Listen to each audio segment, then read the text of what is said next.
Oi, como é que você está? Tá tudo jóia? Legal? Eu só quero falar algumas coisas aqui que são bem interessantes para o nosso dia. Nós não podemos viver com uma vida confusa.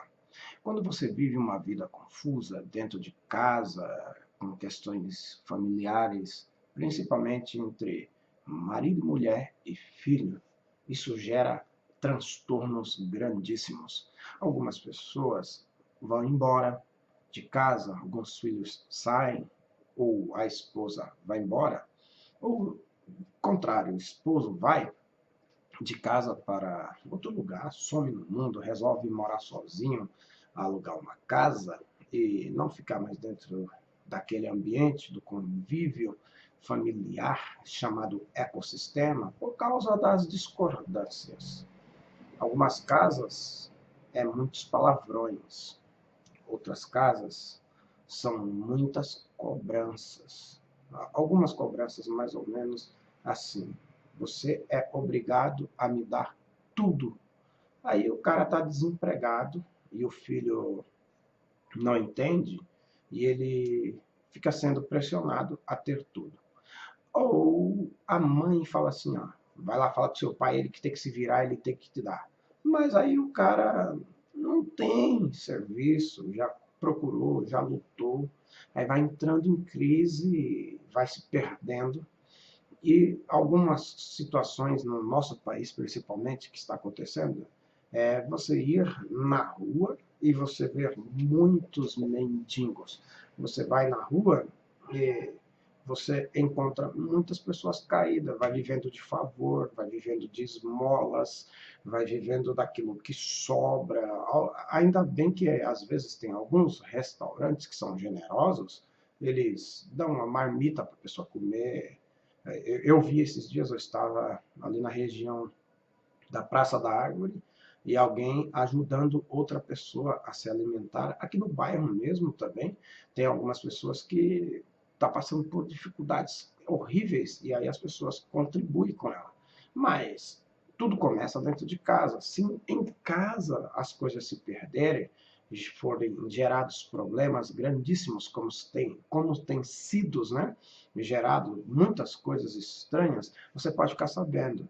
Vai haver rompimentos, separações, vai haver muitas crises. E aí, como pastor, como pregador do Evangelho, nós devemos fazer o seguinte: sempre que alguém estiver necessitando, falar do amor e também dar a comida. Algumas pessoas não sabem fazer isso, não sabem dar comida, não sabem nem recepcionar os outros. Outras pessoas não sabem receber ninguém em casa. Irmão, deixa eu te falar uma coisa. Não é só a oferta que você dá na igreja que resolve tudo. Não é só o dízimo que você dá no templo que resolve tudo. Existem pessoas do lado de sua casa que estão passando fome.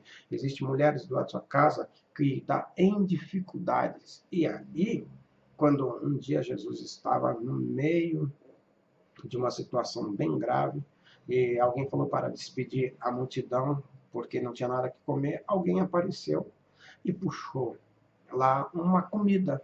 E essa alimentação eu quero pegar e ler aqui no texto do Evangelho de João: 5 pães e 2 peixinhos.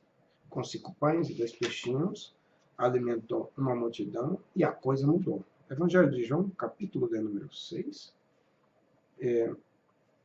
Vamos aqui, ó. Quero ler o texto para complementar o que eu estou falando aqui, para falar onde pode ser uma mudança extraordinária. Então Jesus, levantando os olhos, vendo que numerosa multidão vinha ter com ele, disse a Felipe: onde compraremos pães para estes comerem? Mas dizia isso para o experimentar, porque ele sabia o que estava para fazer. Ó, fazia isso para experimentar, Jesus já sabia o que ia fazer, porque Jesus não falha e nem fracassa naquilo que ele já tem programado. Ele sabe como é que vai ser o resultado final das coisas. Respondeu-lhe Filipe: 200 denários. Esses 200 denários, um denário era a moeda principal dos romanos. Era considerado um bom pagamento por um dia de serviço. E aí Jesus disse para eles o seguinte: e um de seus discípulos, André, irmão de Simão, Pedro, disse: aqui um rapaz que tem 5 pães de cevada e 2 peixes. Mas que é isso para tantos? Disse Jesus: fazer o povo reclinar-se. Ora, havia naquele lugar muita relva, reclinaram-se, pois os homens, em número de cerca de 5.000. Então Jesus tomou os pães e, tendo dado graças, distribuiu-os aos que estavam reclinados, também igualmente dos peixes, quanto queriam. E quando estavam fartos, ele disse aos seus discípulos: recolhei os pedaços que sobejaram, para que nada se perca.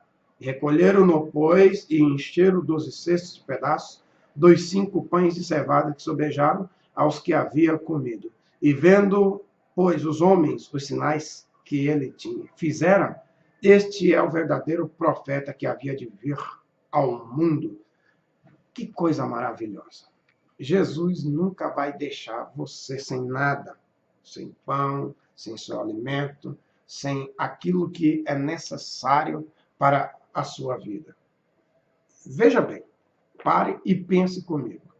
Hoje, você está vivendo talvez o pior momento da sua vida. Não tem nada, está faltando as coisas em casa, não tem o pão, não tem a alimentação, não tem a comida, mas eu vou lhe falar a coisa que você vai resolver a sua vida. O pão da vida, o principal é Jesus. E, além de Jesus ser o principal pão da vida, sempre vai haver provisão na sua casa.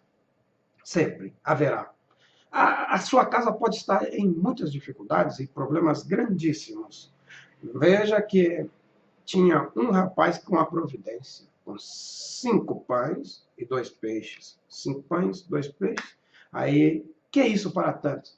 Mas Jesus mandou reclinar, senta, e saiu distribuindo, dá comida para o povo comer. Quem segue a Jesus não passa fome. Pode saber da coisa. Quem segue a Jesus não vai ficar sem nada. Jesus sempre vai trazer a provisão. Então, eu vou terminar dizendo o seguinte: se você seguir a Jesus, você vai ter a provisão. Seguindo a Jesus, você vai participar do milagre. Seguindo a Jesus, você será honrada e honrado. E hoje é o dia. Essa palavra, essa aplicação, essa ideia aqui é básica. Deixa eu falar só uma coisa. Inclusão social é uma das coisas que eu tenho ouvido muito. Muitas pessoas têm falado: precisa de inclusão social, precisa de um curso, precisa de estudo. Precisa. Precisa de muitas coisas para melhorar o nosso país. Mas o principal é você ter Jesus. Porque 5 pães nas mãos dele, 2 peixinhos, está escrito que ele já sabia o que ele haveria de fazer. E ele já sabe o que ele vai fazer na sua vida. Ele vai fazer um milagre, você vai viver um milagre e tua vida vai mudar. Um beijo, Deus te abençoe.